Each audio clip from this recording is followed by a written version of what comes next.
The galaxy loved power. It respected strength, feared weapons, and worshipped advanced technology. In the halls of the Galactic Concord, races measured worth by fleets, energy cores, and the number of stars they controlled. Humanity had none of that.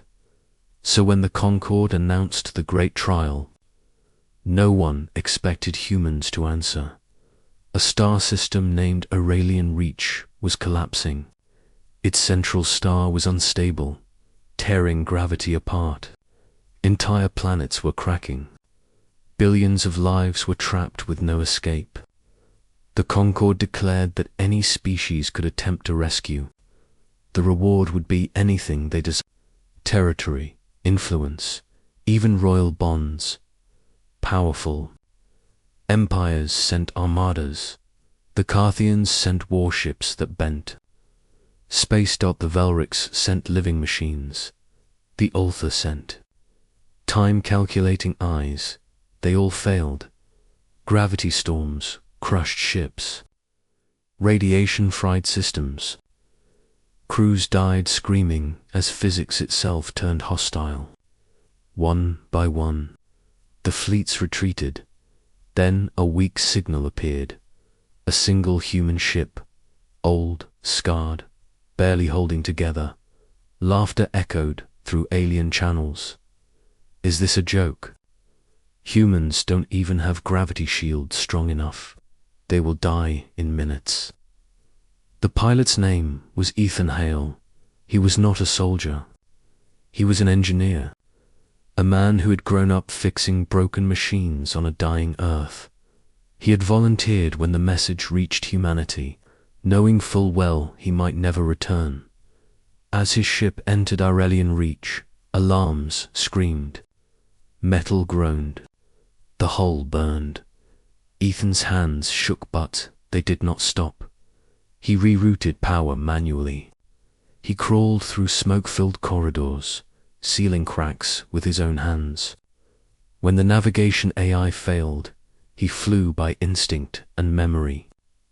When the cooling system collapsed, he shut down life support in half the ship to keep the engines alive.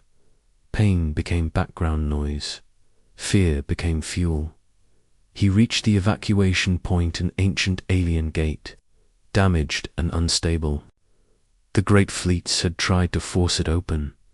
Ethan did something different. He stayed. He anchored his ship to the gate and used it as a living stabilizer, letting gravity tear at him while the gate powered up slowly. One by one, alien civilian transports fled through the corridor. Each second was torture. Radiation burned his skin. His vision blurred.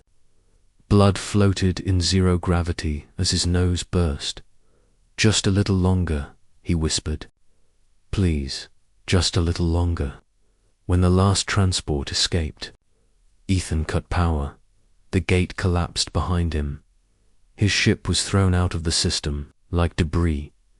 He survived barely when he woke in a medical bay aboard a Concord station. The galaxy was silent, for the first time in recorded history.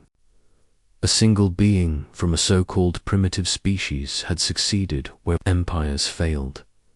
The Concord summoned him.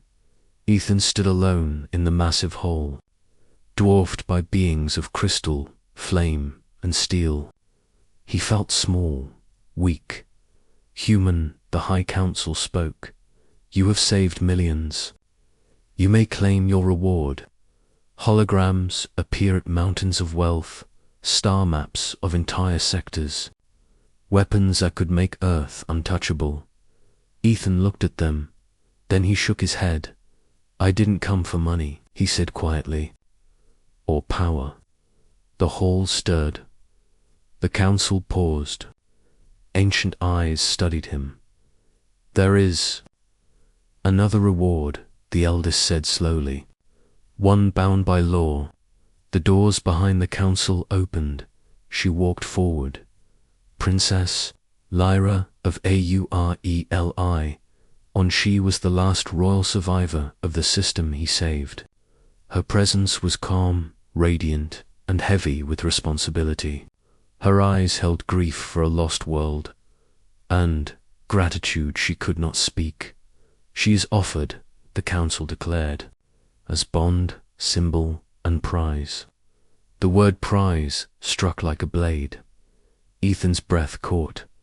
He stared at her not with hunger, not with triumph, but with shock and discomfort. He took one step forward and spoke words that froze the galaxy. She's not a reward. Lyra's eyes widened.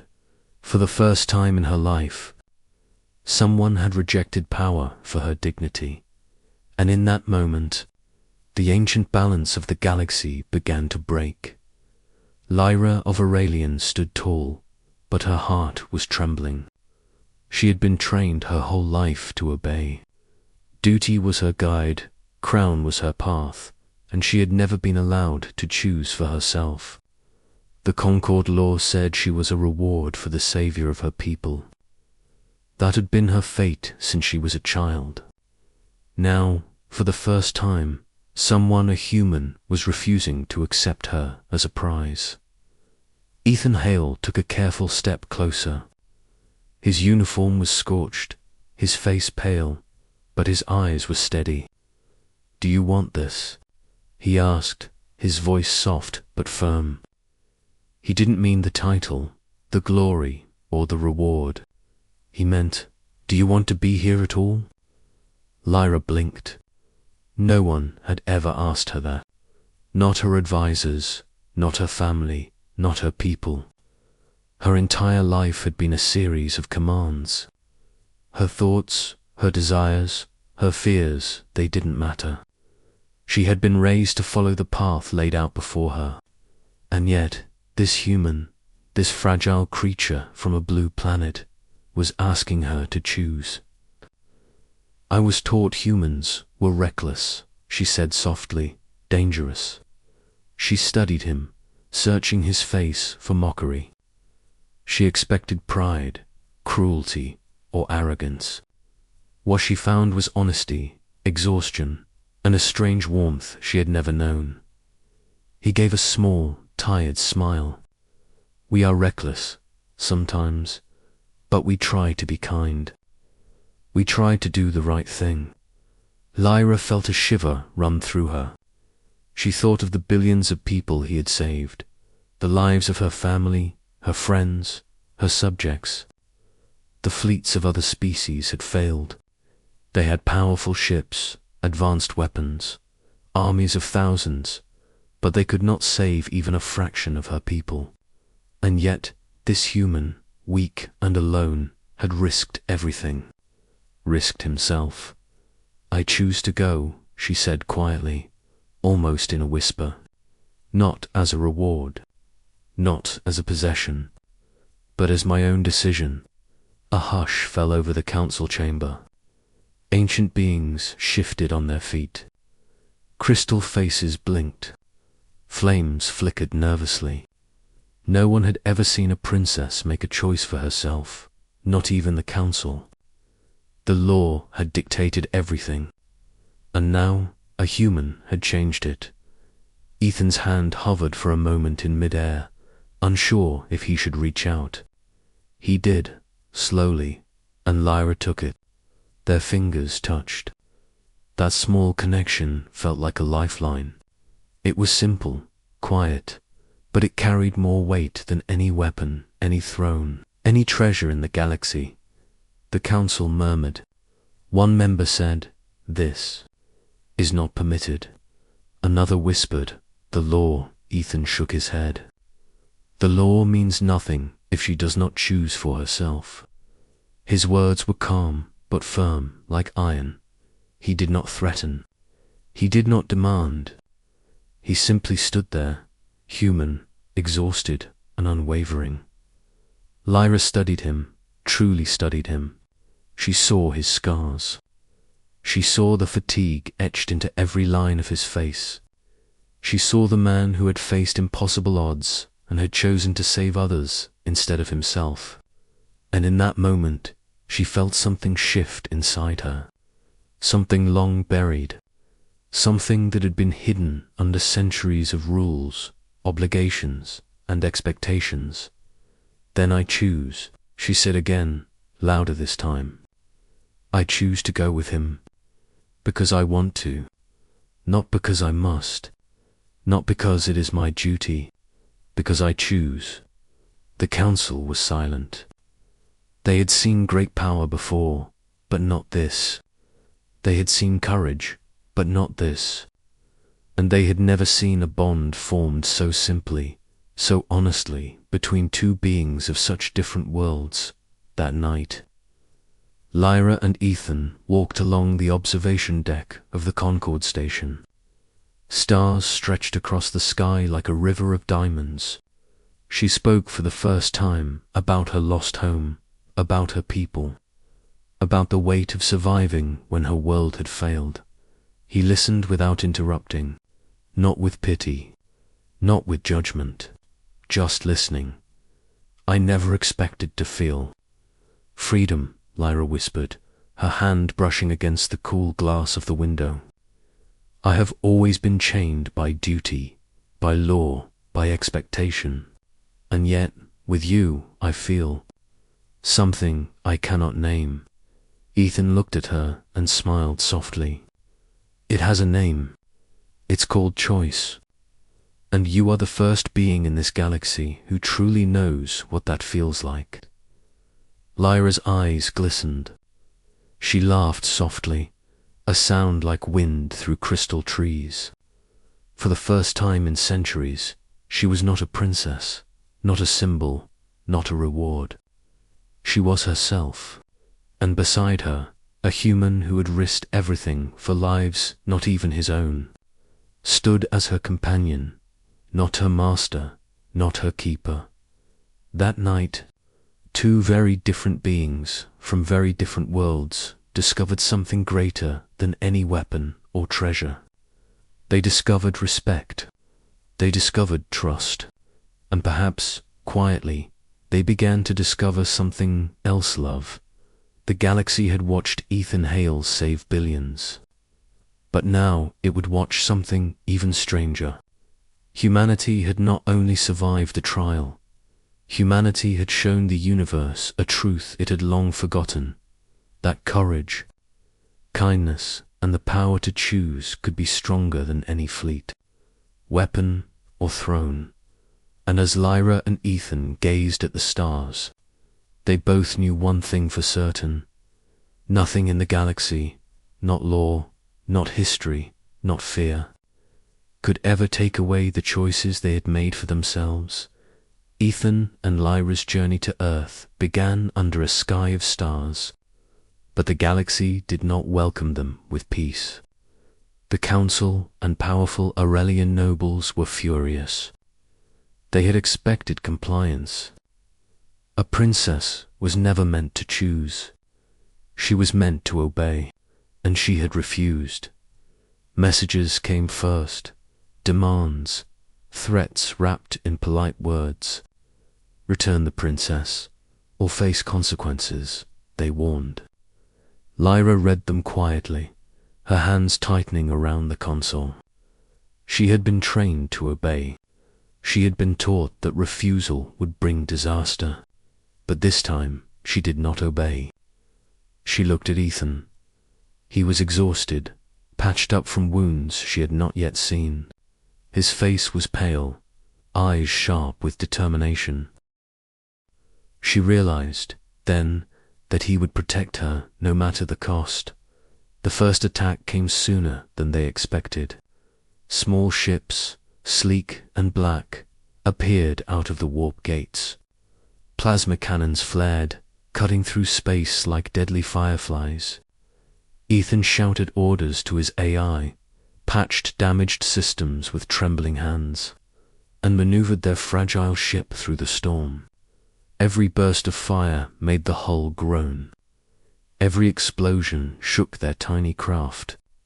Lyra clung to the rails, fear clawing at her chest.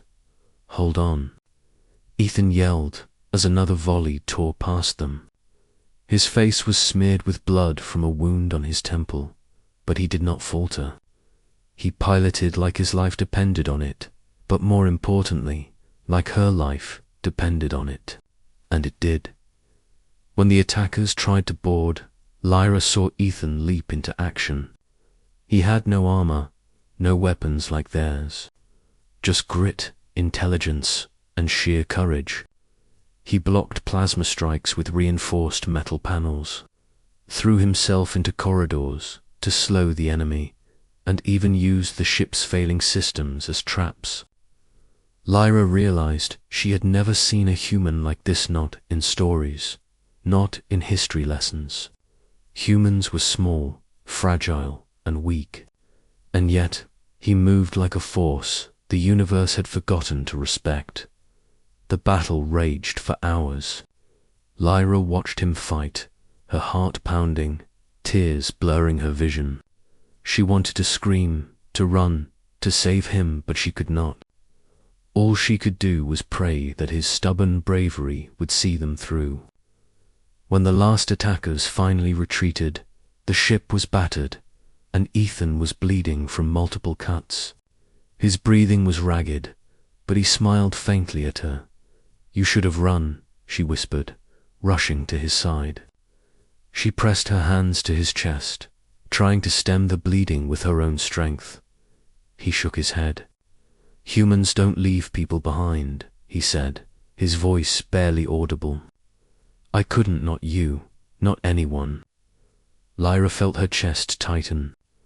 In all her life, no one had ever risked everything for her. Soldiers, nobles, even the council, they valued her as a symbol, a tool. But this man, he valued her as a person. Something stirred deep inside her, something she could not name, gratitude or fear, and perhaps something stronger. When the ship finally limped away from the battlefield, quiet returned. But the silence was not peace. Lyra realized the galaxy would not let them go easily. Every step toward Earth would be watched. Every move would be challenged. The weight of defiance, once heavy only on her shoulders, now pressed on both of them that night. She stayed by his side as he tried to sleep, bandaged and trembling. She whispered words she had never said aloud. "I have been trained to obey, to survive, to carry the weight of my people. But I never imagined someone would fight for me, even when it meant risking their own life." Ethan reached for her hand, still weak but steady.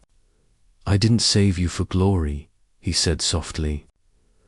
"I saved you because it was right, because anyone else's life matters as much as my own, and I would do it again." Lyra's eyes welled with tears. She realized then that the world she had known of rules, of law, of duty, was not the only world. There was another world, a world where courage, loyalty, and choice mattered more than crowns, fleets, or riches. For the first time, she felt a spark of hope. Not hope for survival alone, but hope for something greater, a life where she could be free, and a companion who would walk beside her, not ahead of her, not behind her, but always with her, and somewhere deep in space, beyond the reach of the council, beyond the threats of war. The human and the princess began to understand something profound. They were no longer just a savior and a royal. They were two beings who had chosen each other, against the laws of the galaxy, against fear, against everything, and that choice their courage. Their bond was a force the universe had never seen before. The journey to Earth was long, and every moment tested their patience, courage, and resolve. Lyra had traveled among the stars before, but she had never been to a planet like this one. When the blue and green orb finally filled the viewport, she gasped. Its oceans shimmered like liquid sapphires, clouds drifted softly, and mountains rose with quiet strength. She had seen worlds torn apart, worlds of fire, ice, and metal, but none had the warmth of this planet. Ethan guided their damaged ship through Earth's atmosphere. It creaked and shuddered, groaning under the weight of gravity and air. As they landed, the engines hissed and sparks flew. When the ramp lowered, Lyra hesitated. Her entire life, she had been taught to fear humanity. Stories painted humans as reckless, weak, and dangerous. But now, stepping onto the surface, she saw something unexpected: hope, resilience, and quiet courage. Children ran toward the landing site, waving handmade flags, shouting greetings in languages she could not understand. Farmers, workers, volunteers, all strangers had gathered, bringing food, water, blankets, and flowers.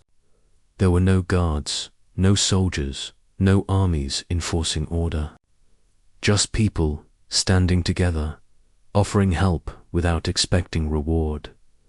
Lyra blinked. She had been prepared for formality, ceremony, or even hostility. She had been prepared for humans to be selfish, cruel, or frightened. Instead, she found kindness. She felt warmth in their eyes, and for the first time, she did not feel like a prize, a symbol, or a burden. She felt welcome. Ethan stood beside her, smiling quietly. "This is Earth," he said. "Not perfect, but it's ours. And people care in ways you won't see anywhere else." Lyra watched a group of children trying to help an elderly woman to the landing site. She saw a young man repair a broken hovercar with nothing but scraps and determination. She saw volunteers forming lines to distribute food and clean water. Humanity, she realized, survived not because of technology, fleets, or laws, but because people cared enough to help each other, even when it cost them something. Her heart ached. For centuries, her people had relied on law and power. They had obeyed rulers and empires, believing that rules alone could save them. But they had fallen. And here, on this small, fragile planet, a species barely recognized by the galaxy thrived because of compassion, resilience, and courage. That night, Lyra walked to a hill overlooking a small city. Lights twinkled like stars fallen to earth. Ethan joined her, his arm brushing against hers. For a moment, neither spoke. The wind carried the scent of grass and rain, something she had never experienced in space or on distant worlds. "I was taught to be perfect," Lyra said softly, "to hide my feelings, obey my superiors, carry the weight of my people. But here, I can be me. And it feels overwhelming." Ethan nodded. "Humans aren't perfect either. We make mistakes, we fail, we fall. But we keep going, and we try to care for each other. That's what matters." Lyra looked at him, truly looked, and felt a stirring she could not name. Respect, gratitude, awe, and something that felt like hope. Perhaps, she thought, hope was the greatest power in the universe. The nights on Earth were quiet compared to the storms of space. Lyra lay awake, staring at the stars above, listening to the soft hum of life all around her. She realized how fragile and beautiful this world was. She thought of her people, of the destruction she had fled, and of the courage it had taken for Ethan to save her and billions more. For the first time, she allowed herself to imagine a future not dictated by law or duty, but by choice. She imagined waking each day beside Ethan, sharing simple moments, learning, growing, and discovering joy. She imagined not being a princess of a lost world, but a human friend, a companion, someone who could live freely. Ethan sat beside her, quiet, sensing her thoughts. "You don't have to be perfect," he said softly. You never did. You just have to be you. Lyra turned to him, eyes wide, lips trembling with emotion. And what if I fail? You won't, he said, with the certainty that had carried them through every battle and threat. Not if you choose for yourself. You've already survived what others could not. You're stronger than you know. She smiled through tears, and for the first time in her life, she felt safe. Not because of armies or weapons, but because of a human who believed in her, and a planet filled with people who believed in each other. Earth was not perfect, but it was alive. Earth had warmth.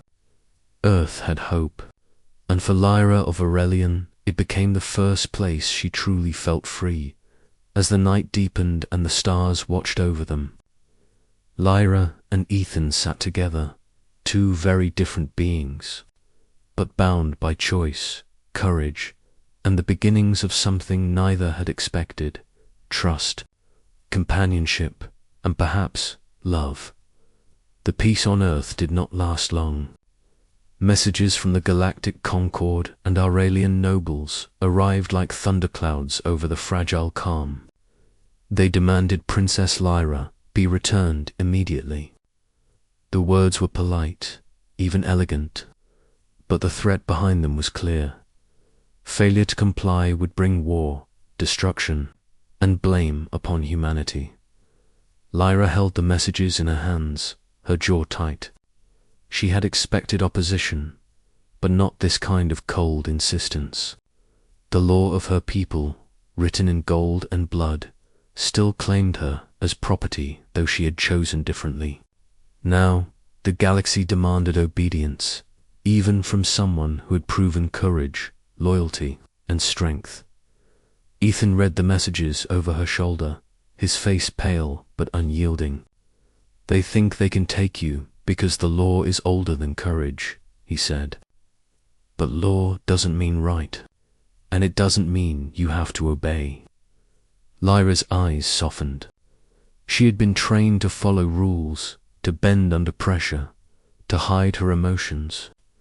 Yet here was a human weak in appearance, flawed, yet infinitely stronger than any law or fleet standing beside her without hesitation. She realized how much she trusted him, how much she depended on his courage. The council sent envoys next. Sleek ships, carrying armed guards, approached Earth's orbit. Their weapons gleamed, ready to strike. But humanity did not back down. The United Nations fleets, humble as they were compared to galactic armadas, moved into position to protect the human pilot and the princess. They had no superior technology, no advanced shielding, yet they were ready to risk everything. Ethan stood on the bridge of his repaired ship, scanning the approaching armada. "They will fire if we don't show them we mean it," he said. He did not tremble, though his hands gripped the console tightly. Lyra moved beside him. For the first time, she placed her trust fully in a human, and not as a passenger, not as a prize, but as a partner. When the first warning shots were fired into the atmosphere, Earth's defenders acted. They blocked attacks with precise maneuvers, distracted the armada, and protected civilians. Ethan piloted with skill born of desperation. Every human on the planet who could help was helping. Humanity did not have the weapons of kings or empires, but they had something far greater: courage, loyalty, and the willingness to risk everything for others. Lyra watched him. Every risk he took, every action, spoke to something she had never seen in her own people: selflessness. Humans did not act for glory or law. They acted because it was right. Her heart swelled with admiration, respect, and a feeling she could not name. Fear, yes, but also hope. And perhaps, quietly, love. At one point, a beam sliced through the side of their ship. Ethan fell, hitting the console hard. Lyra rushed to him, pulling him upright, wrapping her arms around him. "Don't do this alone," she whispered, her voice trembling. "I'm not alone," he said, smiling faintly despite blood streaking his face. "You're here. That's enough." For the first time, Lyra understood something vital. Love was not a reward. It was a choice, a bond built through shared trials, shared courage, and shared trust. And it was stronger than any law, stronger than any fleet, stronger than any crown. The invaders finally withdrew, but the galaxy had taken notice. Humans had defied not one, but many empires. They had protected someone, not of their species, not of their law, and in doing so, had shown a quality alien rulers rarely understood: human loyalty and selflessness. That night, as Earth's defenders repaired damage and civilians celebrated quietly, Lyra and Ethan sat together beneath a sky of stars. Her hair shone silver in the moonlight. His face was bruised, yet his eyes sparkled with unbroken spirit. "You have shown me a world I never imagined," Lyra said softly. "A world where courage matters more than rules, where life is sacred, and where love is not a reward, but a choice." Ethan reached for her hand. "You're not a reward, Lyra.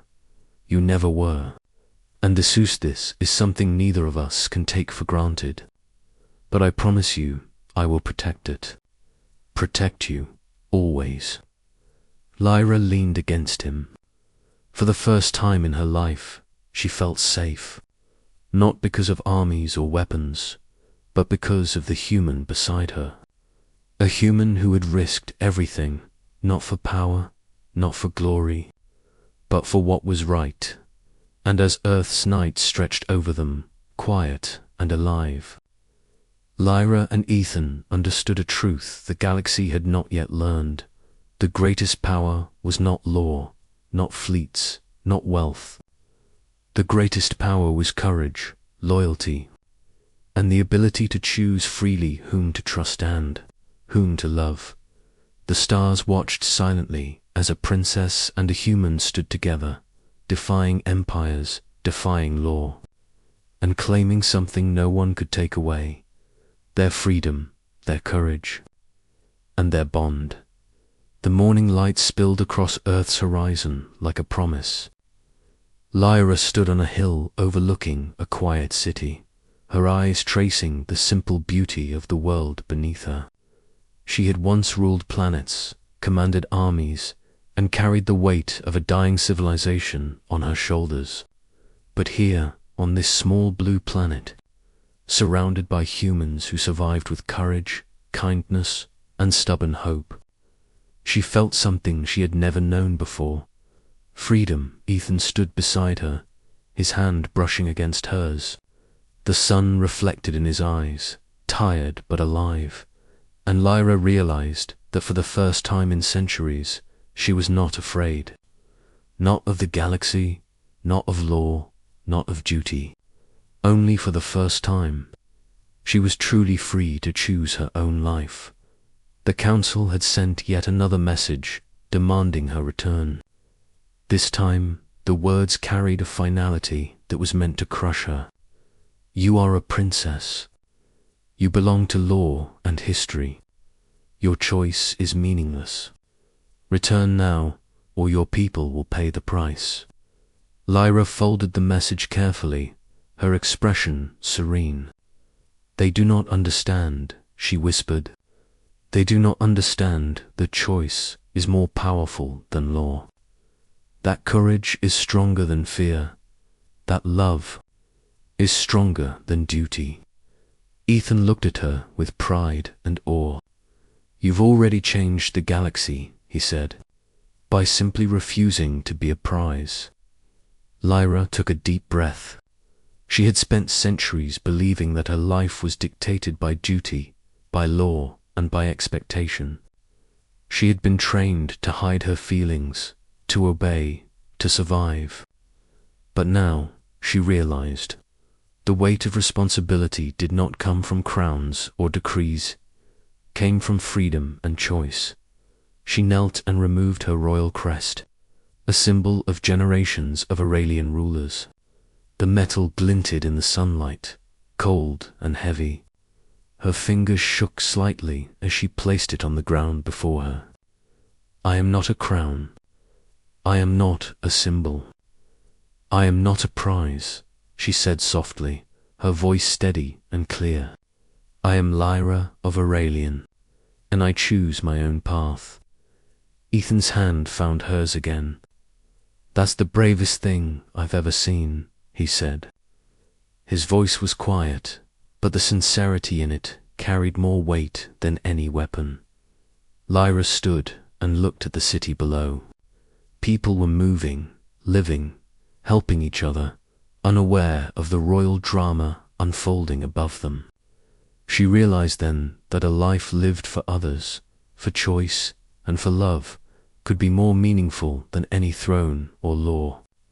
Humanity had taught her that humans, fragile and small, had survived not because of power, but because they believed in each other, because they cared, because they acted when others would have turned away.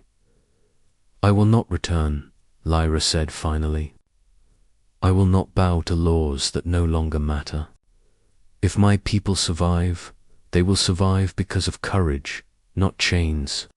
And I will stand with someone who taught me that the greatest power is loyalty, bravery, and choice. Ethan smiled, relief and joy shining in his eyes. Then we stand together, he said. No crowns, no titles, just us. That moment, small as it seemed, sent ripples across the galaxy. News of the princess rejecting her crown spread quickly. Other races, once chained by law and tradition, began to see that courage and choice could defy even the oldest powers. It was a subtle revolution, sparked not by weapons or fleets, but by humanity and love. Lyra turned to Ethan. I never imagined that freedom could feel like this, she admitted. I never imagined that someone would fight for me simply because it was right, and not because of reward or law. Ethan reached for her face, gently, brushing a strand of hair from her eyes. You were never a reward, he said, and you never will be. We've learned from each other, humans and Aurelian alike, that the galaxy is not won by power or fear, but by courage, trust, and love. Lyra smiled, a light, pure smile that had not appeared in centuries. Then let this be our life, she said, not defined by crowns, titles, or laws, but by our choices, by what we value, by each other. The sun rose higher, bathing the hill in warm light. Earth stretched endlessly before them, alive and imperfect. Lyra felt a weight lift from her shoulders, weight she had carried since birth. And beside her, Ethan, human, flawed, brave, and true, smiled back. Together, they stepped forward. No law could bind them. No empire could challenge them. They had chosen each other freely, and in that choice, they discovered something the galaxy had long forgotten: true strength, true courage, and true love. And for the first time, Lyra of Aurelian understood what it meant to live not as a princess, but as herself. The galaxy watched, not with admiration for weapons, fleets, or fleets of powerful beings. It watched in disbelief, in awe, in quiet fear of something it had not understood before. Humanity had done the impossible not by force, not by conquest, but by courage, choice, and loyalty. And at the center of it stood a human and an alien princess, united not by law, not by duty, but by something far older and stronger: trust. Ethan and Lyra stood together on the highest hill near Earth's largest city. Below them, life moved on, people helping each other, living quietly, and unaware of the weight of history being rewritten above them. Lyra looked at the world she had chosen, and for the first time in centuries, she felt a peace she never thought possible. "I never imagined life could feel like this," she said softly. "I thought freedom was only a word. I thought courage was only for warriors. But humans have taught me that freedom is lived and courage is felt every single day." Ethan took her hand, his fingers rough and scarred, yet warm and steady. "You've taught me something too," he said, "that even the smallest life, the weakest being, can change the universe if they act with honesty, compassion, and heart." For centuries, the galaxy had feared humans. They had been considered weak, reckless, and naive. Other races measured strength by firepower, by empires, by control. But Ethan had proven something the galaxy had never expected. Humans did not fight for power or reward. Humans fought for what was right. Humans protected